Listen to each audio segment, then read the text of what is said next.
Welcome দর্শকরা, চলছে বাংলাদেশের আবাসন খাতের সবচেয়ে বড় মেলা রিহাব ফেয়ার 2024, যেটি অনুষ্ঠিত হচ্ছে ঢাকার চিনমৈত্রী আন্তর্জাতিক সম্মেলন কেন্দ্রে।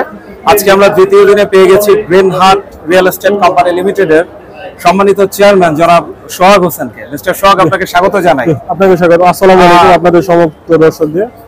আজকে তো মেলার দ্বিতীয় দিন, গতকাল এবং আজকে আপনারা কি পরিমাণ সাড়া পেয়েছেন টোটাল? আলহামদুলিল্লাহ, আমরা খুবই ভালো সাড়া পাচ্ছি মেলা। আমরা প্রথমবার আসছি 29 নম্বর স্টল, আমাদের stall number corner stall rehab ফেয়ারে, এবং আমাদের স্টল আলহামদুলিল্লাহ খুবই সাড়া পাচ্ছি কাস্টমারদের, যেহেতু আমরা একেবারে মিডল ক্লাস থেকে হায়ার ক্লাস পর্যন্ত কাজ করতেছি প্রোডাক্ট।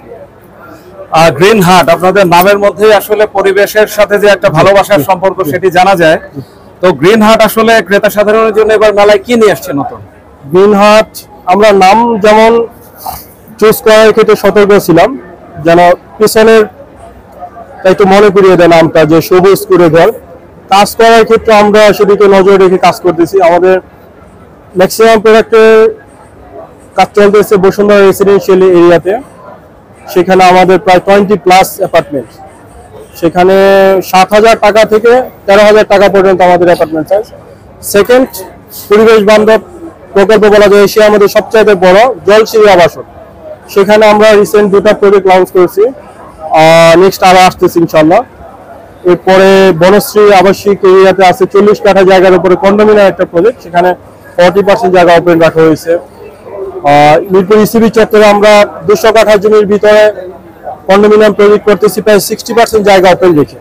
সেখানে চিলড্রেনদের জন্য 2টা খেলার মাঠ থাকে মাঝখানে। সবচেয়ে প্রাধান্য দেওয়া হয়েছে বাচ্চাদেরই সেই জায়গাটা, যেহেতু বাচ্চাদের খেলার জায়গা খুবই কম এবং সিকিউর না, বাইরের মাঠগুলো সিকিউর না।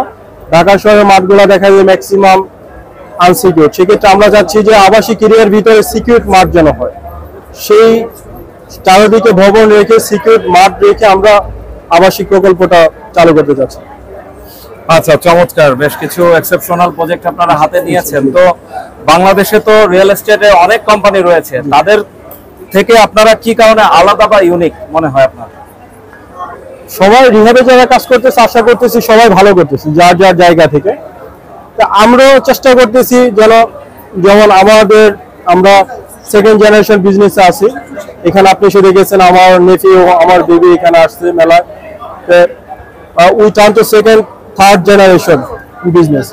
আমরা নিজেরাই ফ্যামিলিগতভাবে তদারকি করে আমরা সবচেয়ে প্রাধান্য দিচ্ছি প্রাইসটা যেন কাস্টমার ভালো পায়।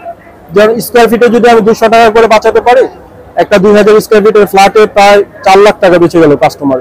সেই দিকটা আমরা প্রাধান্য দিয়ে শুরু থেকেই আমরা সতর্ক ছিলাম এই ব্যাপারে, এবং আলহামদুলিল্লাহ আমরা গত 12 ইয়ারে খুবই ভালোভাবে আগাচ্ছি সতর্কতার সহিত কাস্টমার আমাদের এখন পর্যন্ত একটা অবজেকশন আমাদের নেই, কোনো প্রজেক্ট নিয়ে কোনো কাস্টমার কোনো অবজেকশন নেই এখান থেকে।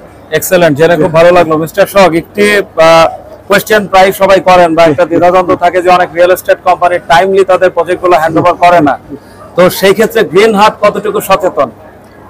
আমি পূর্বের কথাই বলেছি, যেন কাস্টমার অবজেকশন না আসে, এবং বাজারে যদি আপনি রেগুলার থাকতে চান, অনেকে পিছন থেকে কাজ করেছে এবং খুব ফ্লুয়েন্টলি তারা উঠছে এবং ফ্লুয়েন্টলি পড়ে গেছে।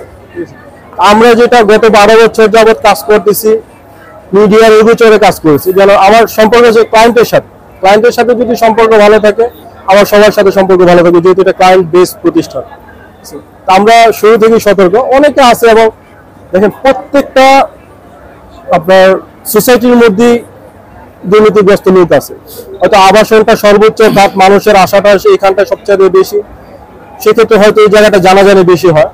এবং ডেভেলপার ক্ষেত্রে অনেক প্রতিবন্ধকতা থাকে, রাজনৈতিক প্রতিবন্ধকতা, চাঁদাবাজি, অনেককে দেখা গেছে যে অনেক এলাকায় প্রযুক্তি করতে দিচ্ছে সেই দিক। তারপরে সবাই মাথায় রেসপন্সিবিলিটি নিয়ে আগাচ্ছে, যেহেতু এটা টাকা যেহেতু দিচ্ছে কোম্পানিকে, রেসপন্সিবিলিটি কোম্পানি। আমরা সতর্ক আছি আমাদের দিক থেকে। আশা করি সবাইকে বলবো এটা যেন মানুষের একটা স্বপ্ন, এটা একটা প্রোডাক্ট না, শুধু একটা শার্ট বা প্যান্ট না যে আমি 1 বছর পরে ফেলে দিলাম, সারা জীবনের সঞ্চয় দিয়ে কেনে। সবাইকে খুবই সতর্কতার সহিত আগাতে হবে, এবং আমরা এই বিষয়ে খুবই সতর্ক আছি ইনশাআল্লাহ। জি, আপনি তো দেশের বাইরে উচ্চ শিক্ষা নিয়েছেন, তো আসলে বিদেশের যে ইন্ডাস্ট্রি, আবাসন খাত আর বাংলাদেশ, পার্থক্যটা কোথায় দেখেন, বা দেশের বাইরের অভিজ্ঞতা আপনি কিভাবে আপনার কোম্পানিতে কাজে লাগাবেন? আমি বলবো বিদেশে বিজনেস করাটা সহজ।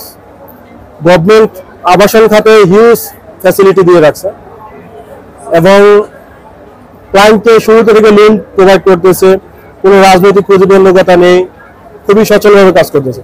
বাংলাদেশের মাঠে যারা বিজনেস করে স্ট্রাগল করে কাজ করতেছে, বলা যায় থার্ড ওয়ার্ল্ড হিসেবে আমরা খুবই স্ট্রাগল করে কাজ করতেছি। সেক্ষেত্রে আমরা বাহিরের যেটা অভিজ্ঞতা রাখতেছি, যেন কমিটমেন্টের ব্রেকের ব্যাপারটা, যেমন বাইরে সবার কমিটমেন্টটা ঠিক থাকে, টাইমিং এর ব্যাপারটা ঠিক থাকে, এই ব্যাপারগুলো আমরা মাথায় রাখতেছি, যেন হচ্ছে যে টাইমিংটা যেন না নষ্ট হয়। মানে জি মিস্টার সোহাগ, আপনাকে অনেক অনেক ধন্যবাদ। আপনাদের সময় অনেক দিলেন। ধন্যবাদ। গ্রিন হার্টের জন্য অনেক শুভকামনা। সবাইকে ওয়েলকাম।